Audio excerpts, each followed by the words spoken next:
नमस्कार मैत्रिणींनो, स्टार प्रवाह मालिका प्रेमाची गोष्टच्या आजच्या भागामध्ये असं पाहायला मिळणार आहे की सावनीला आता मुक्ता जिंकल्यामुळे खूपच जलद झालेलं असतं आणि ती त्याच विचारांमध्ये बसलेली असते। ती आठवते की मुक्ताने कसं मला हरवलं आणि सागरने तिचं सर्वांसमोर अनाउन्समेंट केली होती आणि मला तोंडावर पाडलं होतं, म्हणून आता ती खूपच चिंता करत आहे। तर मग तिथे आता तिला कॉफी हवी असते आणि मग तिच्या ती मेडला आवाज देऊन सांगते की कॉफी आणायला, पण त्याच्या बदल्यात तिथे आदित्य येतो कारण मेडचं लक्ष नसतं आणि मग आदित्यने कॉफी दिल्यामुळे सावनी खूप खुश होते।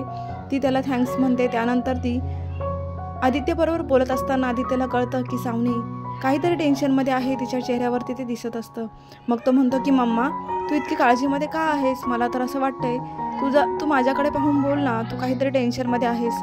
मी तुला कधी त्रास होऊ देणार नाही, मी नेहमी तुझी काळजी करणार।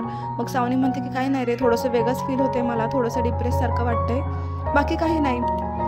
त्यानंतर इकडे मुक्ता तयारी करत आहे।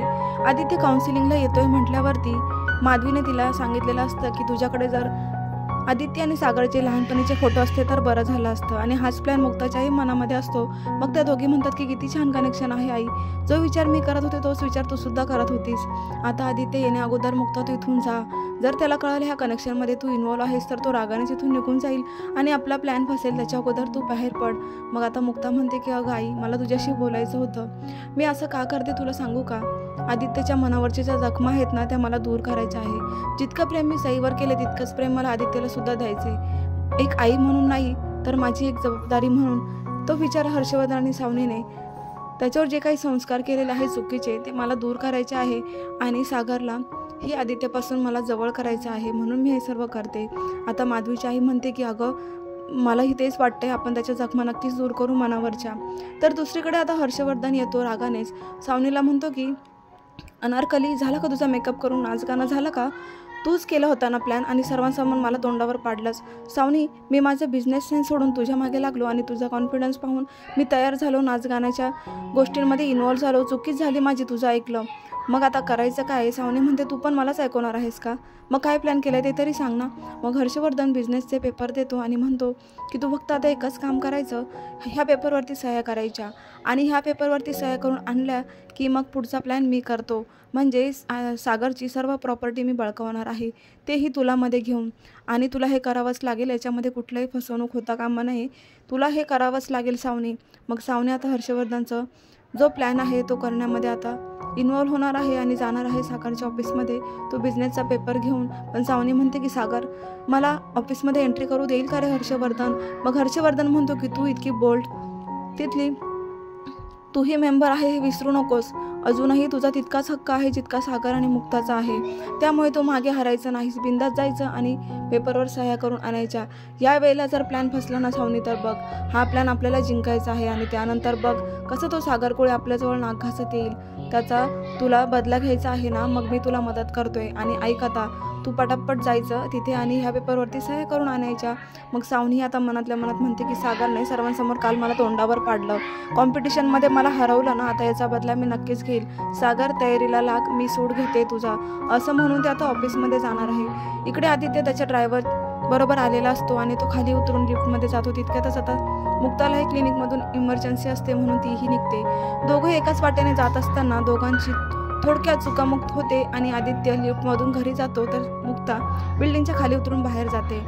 तर मग इकडे सावनी आलेली आहे सागरच्या ऑफिसमध्ये। आता ती बघत असते मिहीर आणि आदित्यचा एका सहीवरून वाद चालू असतो, म्हणजे सागरला काम असतं आणि मिहीरला एका फाईलवरती अर्जंटमध्ये सही करायची असते। आता मुक्ता लगेच या संधीचा फायदा घेत त्या ऑफिसमध्ये घुसते, ज्या फाईलमध्ये मिहीरला सह्या करायच्या असतात त्याच फाईलमध्ये तो सावनी त्या प्रॉपर्टीचा पेपर त्याच्यामध्ये ठेवते आणि मग तिला असं वाटतं की मला कोणीही पाहत नाहीये, म्हणून आता ती सह्या करण्यासाठी ती फाईल ठेवून निघणारच असते। तितक्यातच आता सावनीला आता मागून आदित्य तिथे सागर पोहोचतो आणि इकडे सावनी त्या फाईलमध्ये पेपर ठेवून उभीच असते। आता सागर तिला पाहून खूपच दचकतो। सावनी माझ्या रूममध्ये काय करते, म्हणजे माझ्या कॅबिनमध्ये का उभी आहे, काय करत आहे, याचा प्रश्न पडतो सागरला, म्हणून आता तो सावनीला म्हणतो की सावनी तू काय करत आहेस माझ्या ऑफिसमध्ये, माझ्या परवानगीशिवाय तो कॅबिनमध्ये यायचं नाही, तर मग तू का आलीस, आणि याच्या पुढे तुला जर माझ्या कॅबिनमध्ये यायचं असलं तर माझी परमिशन घ्यायची, लक्षात ठेव। मग आता मुक्ता म्हणते की काय रे सागर, मी ऑफिसमध्ये का नाही यायचं, मीही बोल्ड मेंबर आहे हे विसरू नकोस, आणि जोपर्यंत मेंबर आहे तोपर्यंत मी कधी यायचं काय करायचं हे तू ठरवायचं नाहीस, माझा पण तितकाच हक्क आहे. असं म्हटल्याबरोबर सागर तिला म्हणतो की तू इथून जा बाहेर. मग आता सावनीला तो बाहेर काढून देतो. तर दुसरीकडे आदित्य आला आहे माधवीच्या घरामध्ये. तो आता त्याचा फोन विसरल्यामुळे पुन्हा एकदा मागे जातो आणि फोन घेऊन परत येतो. आता इकडे आदित्य इच्छा नसतानाही त्याच्या मम्मासाठी तो आलेला आहे, म्हणून आता तो जरा रागातच आहे. आणि त्यानंतर तो घरात आल्यावर इकडे तिकडे पाहायला लागतो घरामध्ये. त्याला कंटाळा आलेला असतो, तो गेम खेळत असतो आणि मग त्याचं लक्ष त्या फोटोंकडे जातो. मुक्ताने बरोबर प्लॅन केलेला आहे. आता आदित्य ते फोटो पाहून त्याला सागर बरोबरचं बालपण आठवतं आणि तो खूप इमोशनल होतो. त्याला ते पाहून खूप हळवं वाटतं की ह्या फोटोमध्ये मी. आणि मग आता तो माधवीला म्हणतो की हे फोटो तुम्हाला कुठे मिळाले. मग माधवी म्हणतात की हे फोटो, त्या फोटोमध्ये जो माणूस आहे ना, म्हणजे तुझे बाबा, त्यांच्याकडूनच आम्हाला हे फोटो मिळाले.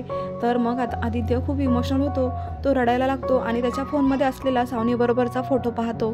आता तो इथे सागर आणि सावनी दोघांनाही कंपॅरिझन करत आहे.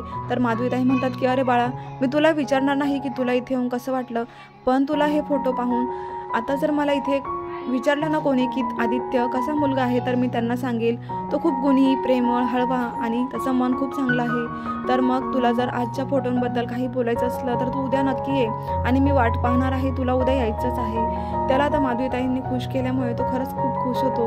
पण मात्र त्याच्या चेहऱ्यावरचं बालपणीचं दृश्य सागरबरोबरचं काही जात नाही आहे. तर पुढे आता क्लिनिकमधून मुक्ताचं लक्ष लागत नाही आहे, म्हणून तीही घरी यायला निघते. आता ती घरामध्ये आल्यानंतर तिथे पोहोचल्यावर तिला लक्षात येतं की आदित्य अजून आतमध्येच आहे. आणि मग ती म्हणते की प्लीज देवा, माझा प्लॅन आज तरी सक्सेस होऊ दे. मला सागरला आदित्यपासून वेगळं करायचं नाही आहे. प्लीज माझ्या प्रयत्नांना यश येऊ दे. तर हा भाग इथेच संपणार आहे. आता पुढील भागामध्ये असं पाहायला मिळणार आहे, आदित्य मिहिरने ठेवलेली फाईल घरामध्ये घेऊन आलेला आहे आणि मग तो खूप घाईत असतो. तर तो ते पेपर्स वाचतही नाही, पण त्याला कळतं की मिहिरला ह्या पेपरवरती सह्या हव्या आहेत. आता त्याचा गैरसमज झाला आहे की ते पेपर मिहिरनेच ठेवलेले असावेत. पण दुसरीकडे आता हर्षवर्धन वाट बघतोय की कधी आता सागर त्या पेपर्सवर सह्या करतोय आणि तो पेपर मिळून आणते. असं झालंय सावनी, मला खूप इम्पॉर्टंट पेपर आहे बघ, तो पेपर प्रॉपर्टीचा आहे. जर सागरने त्या पेपरवरती सह्या केल्या असतील तर समजून घे त्याचा बिझनेस आणि त्याच्या प्रॉपर्टीचा हिस्सा आपण होऊ आणि मग तो नाकाच आपल्याकडे येणार आहे. सावनी, हा खूप मोठा मी प्लॅन केलेला आहे बघ, मी तुला जिंकवणार, त्याने तुला तोंडावर पाडलं आणि तुझ्याबरोबर मला सुद्धा ना याचा सूड मी घेतोय. सावनी, लक्षात ठेव. आता इकडे हर्षवर्धन खूप खुश होतोय आणि तो वाट पाहतोय की त्याच्या हातामध्ये तो पेपर कधी मिळेल.